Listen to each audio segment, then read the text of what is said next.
it's indeed my pleasure to have you here. And again, for those coming in and back, please feel free to come up front. We'd certainly like to have you. So it's my pleasure to welcome again all of you to my first State of the City address. 1 year ago today, I was sworn in as Bloomington's 54th mayor. As one of Bloomington's elected mayors since 1850, I consider it an honor to have been elected and serve the citizens of Bloomington, as well as the 9 council members who served with me. And I know we have council members that are here today. I saw Jenna Kearns. Jenna, if you'd stand up, please, wave. And I know that we saw Michael Strassen in the back. Mike, thank you. John Danenberger, thank you. And are there any other council members that are here? If not, the others that served with me are Sheila Motney, Molly Ward, Kent Lee, Cody Hendricks, Abby Scott, and Michael Mosley. So it's indeed a pleasure to be serving with each and every one of them. Bloomington has a workforce that is approximately 713 full-time workers. 804 of that are part-time or seasonal employees, with 11 unions that are represented throughout the city. We're glad to have a union representation here today, and all the city employees that serve so diligently here. I also would like to recognize our city manager who was here, Jeff Jurgens. Jeff, stand up, let everybody see. Our deputy city manager, Billy Tyus. Is Billy here? Billy is there. Billy, thank you very much. And our other assistant city manager is Sue McLaughlin. Sue is here, I know, standing in there. Thank you, Sue. And our communications director, Catherine Murphy, who is not with us, but with us in spirit via her husband, Sean, who has her on, I think, cell phone right now, making sure I do what I'm supposed to. Right? Thank you very much. And where would we be without Cecilia? Cecilia, who runs the show in the administration office. Thank you so much. And famous intern Fabian. There he is right there. Thank you for being with us today and being part of this. In my first year as mayor, I've learned that some embrace my style of leadership. Some aren't sure yet. Others don't appreciate my style of leadership, and that's okay, because it's where we can find that common ground and come together to benefit the city of Bloomington is what matters. 15 departments make up the city of Bloomington. They all have employees, as I indicated earlier, who work very, very hard on behalf of the city, serving those citizens of Bloomington, and I thank each and every one of them. I'd like to say every day as mayor is a new adventure. Some are days I wish we could repeat more often, and others are days I hope not to repeat. But it's my passion and dedication to work hard every day for the city I was born and raised in and the people that I represent. And that brings us to our discussion today of the state of the city of Bloomington. First, I'd like to talk just briefly about housing. When I first came into office, in the office of mayor, homelessness was a major issue. And while the issues are still forefront, much has been done to help on that front as well as the housing front as well. Homelessness forms in this very room that we held to before the bridge facility was completed, was in the process, was I think a foremost way in which we gauged public opinion, whether they were for or whether they were against the situation. But they had their voice heard, and that's what was very, very important. The tent cities were growing. Home Sweet Home Ministries took the lead on the bridge project, which is now serving over 45 people who would be out on our streets who now have a home. Is it perfect? Of course not. But it's a work in progress that the city has been partnering with through permitting and other avenues, and have partnered with Matt Burgess and his staff, Home Sweet Home, and we thank them and look forward to continued work on the issue of homelessness in the city of Bloomington. Housing. Many of you are here and tied somehow to the housing challenges that we have in the city of Bloomington. Whether you buy into all parts of the missing middle, the need for housing is real.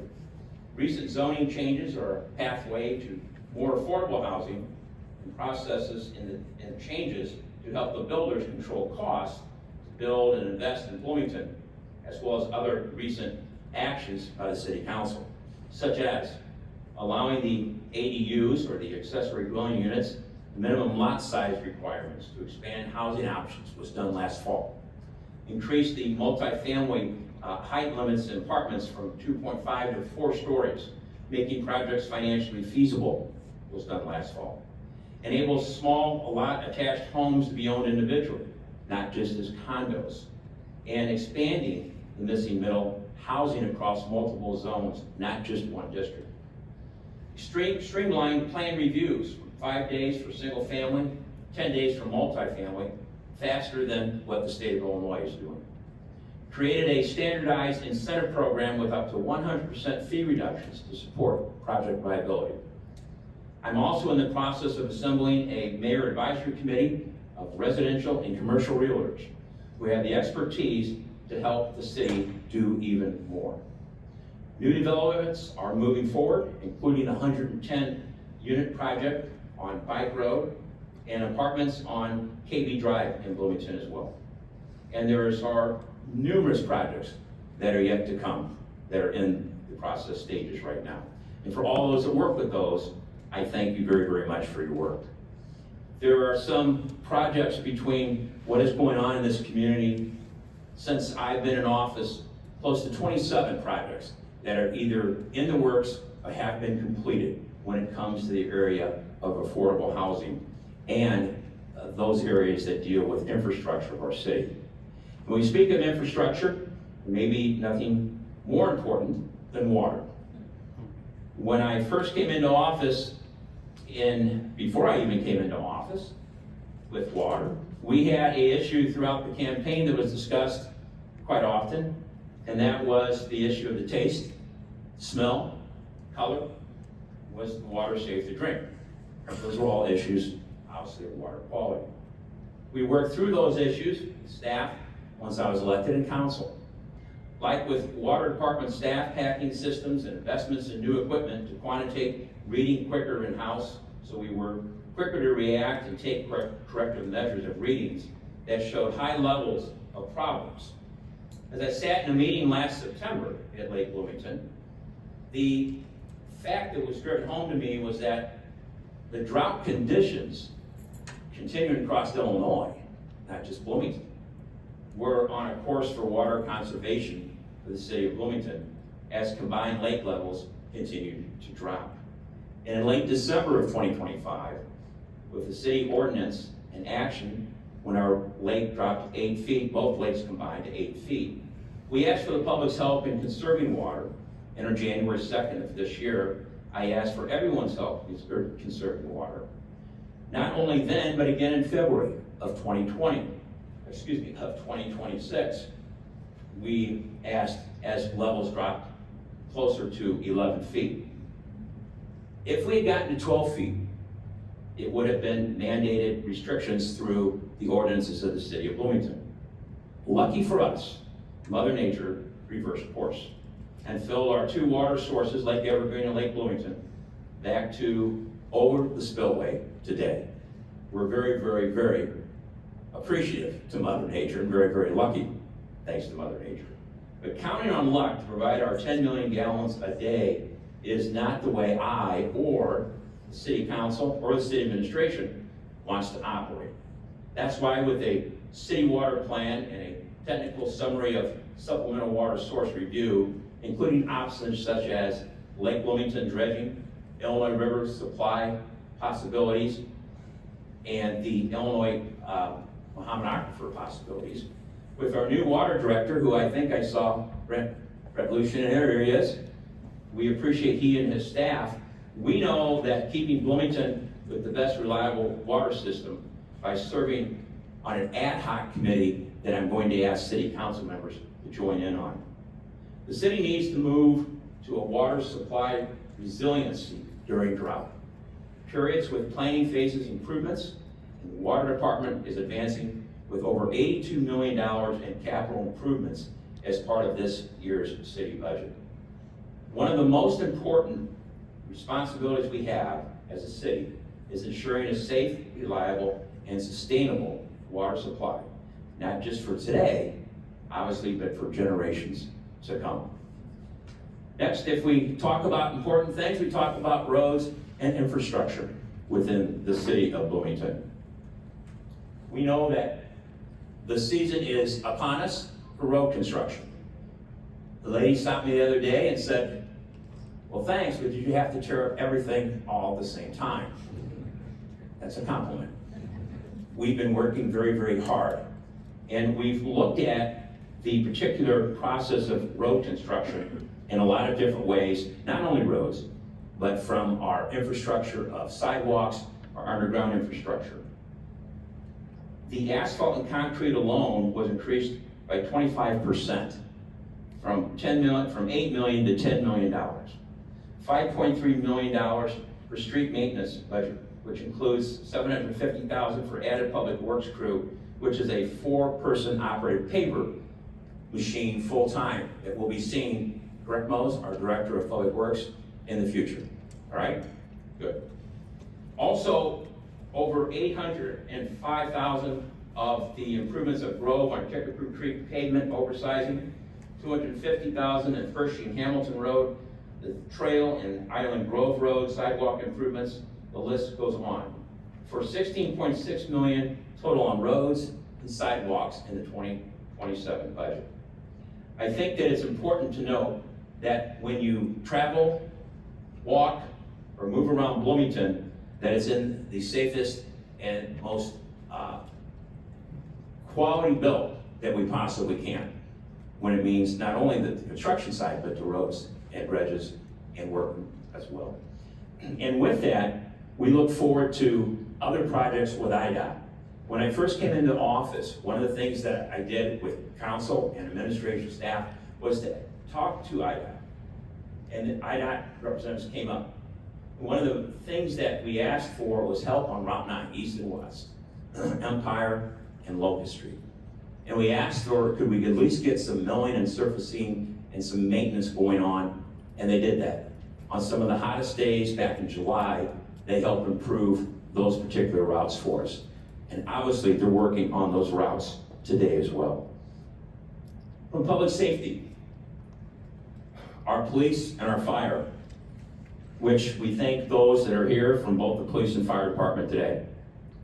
If you don't have a safe community, people won't want to live here. In the most recent budget, $73.9 million has been appropriated for the Bloomington Police and Fire Departments combined. That's up from 2025's $69.6 million, plus another $2.4 million in capital projects for our police and fire stations, as well as an increase of firefighters to the city of Bloomington by 2. Those are all improvements that are not only needed, but speak to our investment to public safety by the city administration and by the city council of Bloomington. These appropriations exceed almost 50% of the city's general fund budget for police and fire protection in this city. The police department also received a grant for technology upgrades of over $500,000 from grant funding from Congressman Darren LaHood's office for a variety of equipment and real-time policing technology, and we thank the congressman for that. As I said, the 2 new firefighters positioned in the budget, and the fire department adopted a new schedule of 24 hours on and 72 hours off for work shifts. It's also helping, we believe, with retention and recruitment in the city of Bloomington when it comes to the fire department. Not to be outdone, the police department is exploring now 10-hour shifts that is designed to provide many of the safeguards and benefits the fire department is experiencing. We look forward to those particular changes in a positive fashion. Next, I believe we could talk a little bit about quality of life. And when you talk about quality of life in the city of Bloomington, you have a number of assets that we have here in the city are jewels. Really pick your season. Winter, spring, summer, fall, Bloomington has it all. Parks, pools, trails, golf, and more. Bloomington and our golf courses were recently, for the first time, host of the AGGA, which is the Junior Players National Golf Tournament.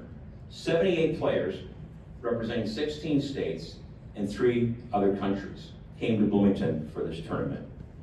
And the closest player being 2 hours away here in the state of Illinois.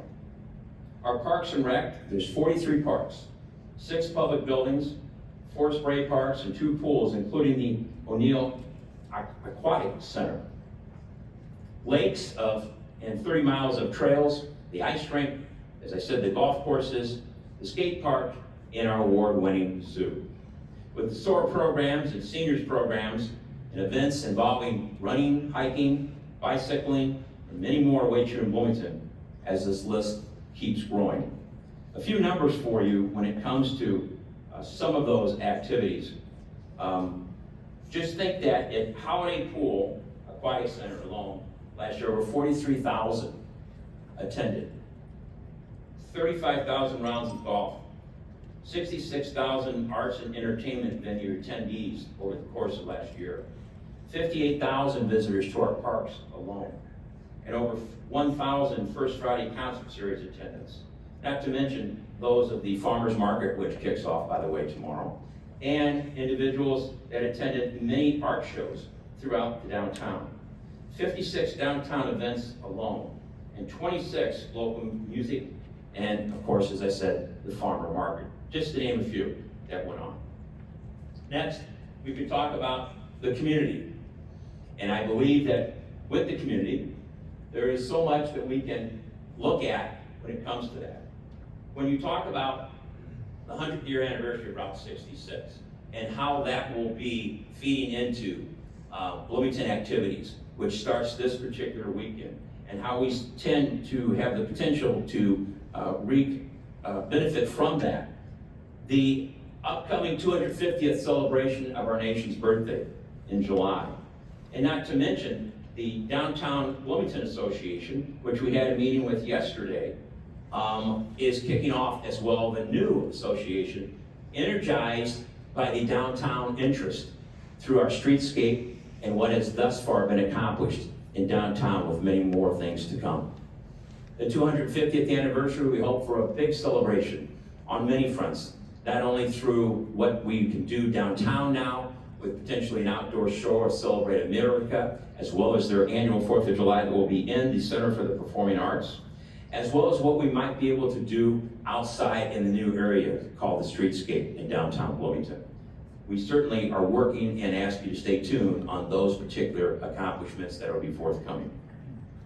Also, when you talk about the community experience, we're looking at a drone show for our 250th anniversary to be held at the Interstate Center, partnering with Normal and the County of McLean to help share the cost, and talking to private businesses. We look forward to the possibility of not only reducing the cost, which we will, but also sharing the cost and possibly having the cost to a point where it's not any tax dollars involved.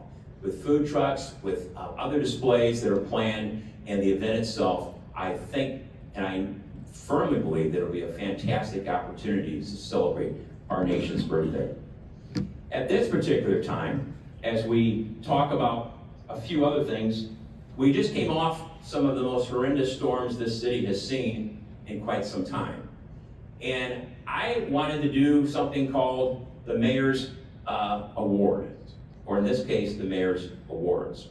And what I have done is asked individuals that were part of responding to emergencies within the storm to be here today, so that we could say to Bloomington's best, thank you very, very much for what you do, especially what you did in the storms that we just went through.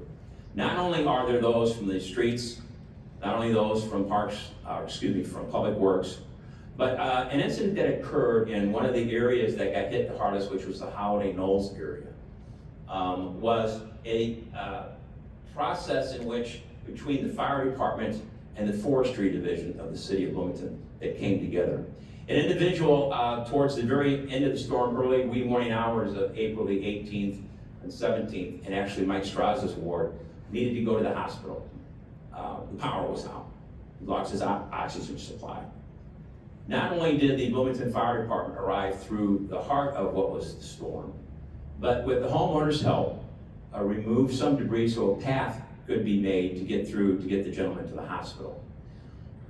Next, what happened to get the gentleman back from the hospital is a tree was laying in his roof and on family members' cars was the forestry division part of Bloomington Parks and Recreation, who came out and actually removed and sawed the tree so the individual could be brought back home when he had been released from the hospital to be back on hospice. So I'd like to ask, first off, a member from the Bloomington Fire Department to come up and receive the first Bloomington Best Award. Chief, come right up this way if you would.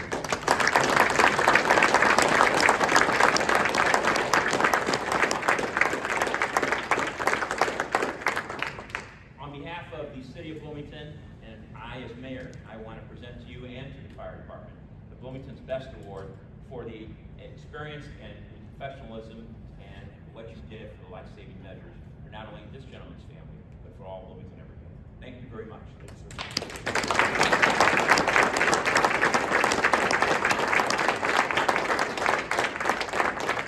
Next, if we have someone from our forestry division or Parks and Rec. Don't be shy, guys.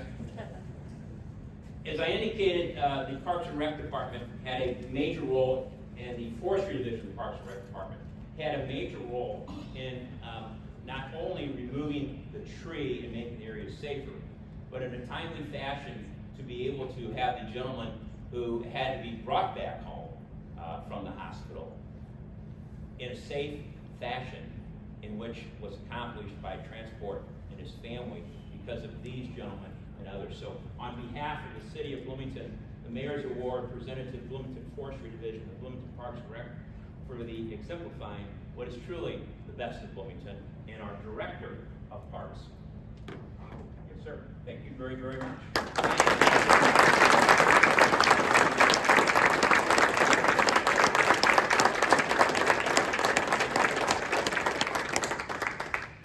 Thank you again.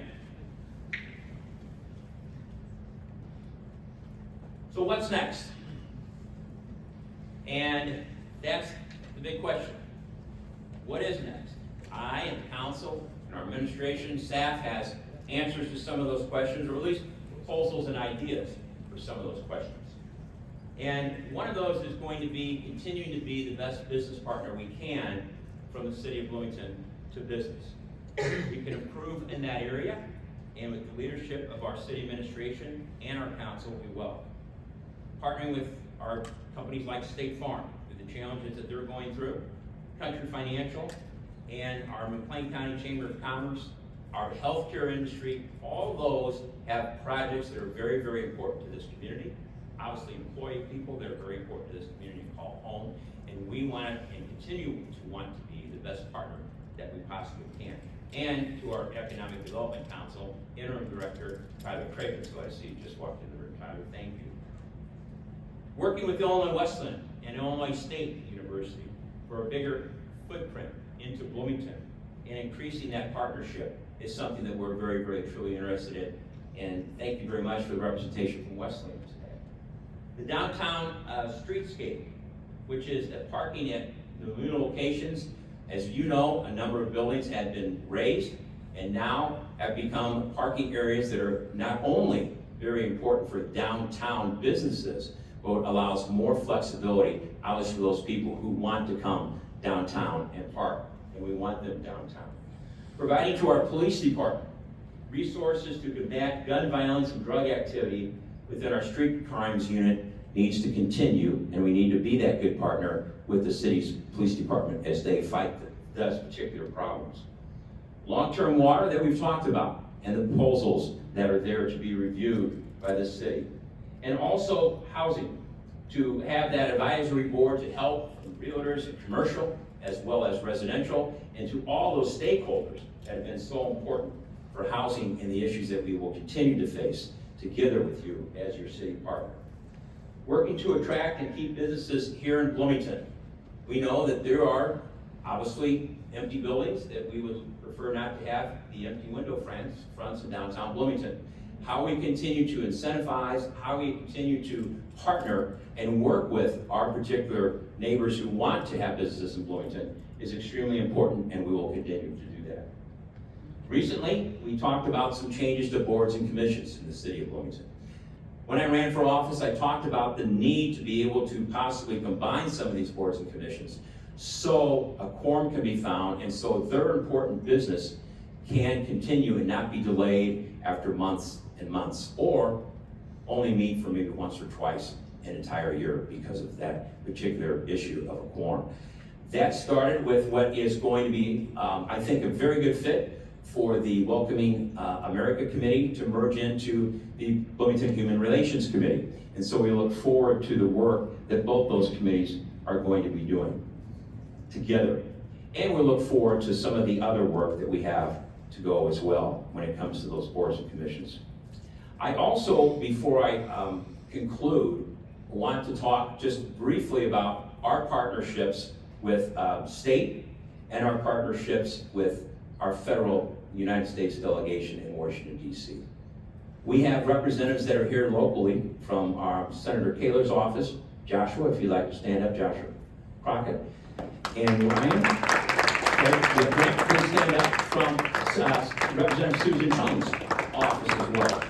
And Morgan from Senator Bokomal's office is here. Morgan, thank you very much for being here. Is there anyone else that I missed? Jim Russman, who's a candidate for state representative in the 105th district. Thank you for being here as well. And we'll have parts of Far East Bloomington when that occurs. The only reason I know it because he has no opponent. So, is there anyone else from any other elected office? I'd like to talk just briefly about a trip that we made not too long ago to Washington, D.C. We had, through our city manager, Jeff Juergens, Mike Straza joined us. We had a very good trip to Washington, D.C., and we talked about things that are needed in the city of Bloomington. A couple of those projects have great potential.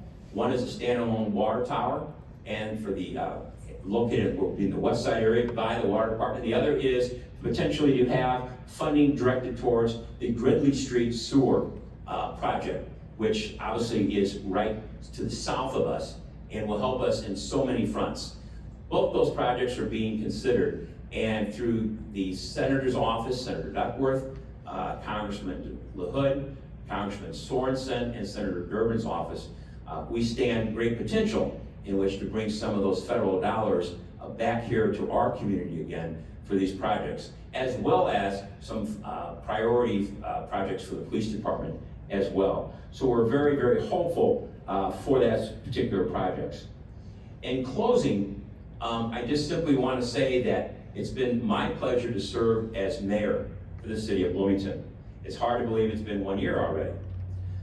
When you bring people together for a common purpose, it's amazing what can be accomplished. The work never ends, and there's always room for improvement. We know that. We hear that. Everyone has their ideas. And as I said 1 year ago today, actually, my swearing in, as mayor, I said I don't pretend to have all the answers, but I do promise this. My door will always be open if you have an idea to help move Bloomington forward. I want to hear it. I'm ready to work with anyone who shares our goal of building a better Bloomington. The state of Bloomington is strong. With communication, cooperation, and common sense, we can focus on customer service. And it will remain that strong in Bloomington. I want to thank each and every one of you for being here today. I also want to encourage you to please stay. We have some light refreshments and some food that we'd like you to enjoy. Please do that, and I hope to be able to answer some questions and comments informally at that time. I also, though, want to introduce Leslie Yoakum, our city clerk, who's in back, who makes sure we all stay on the straight and narrow when it comes to organization through meetings and many other areas. Our legal counsel, Chris Spanos, is here. He makes sure everybody stays legal in the city of Bloomington. That's what we like.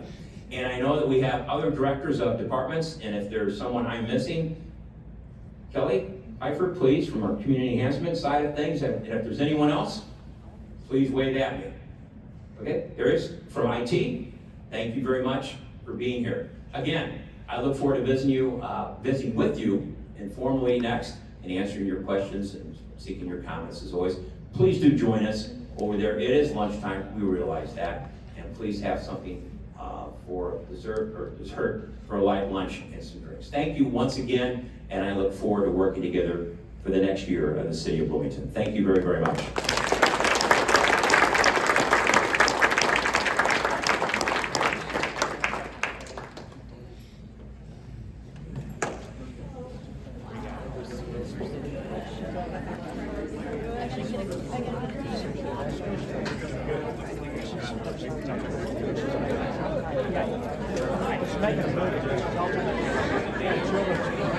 What's going on?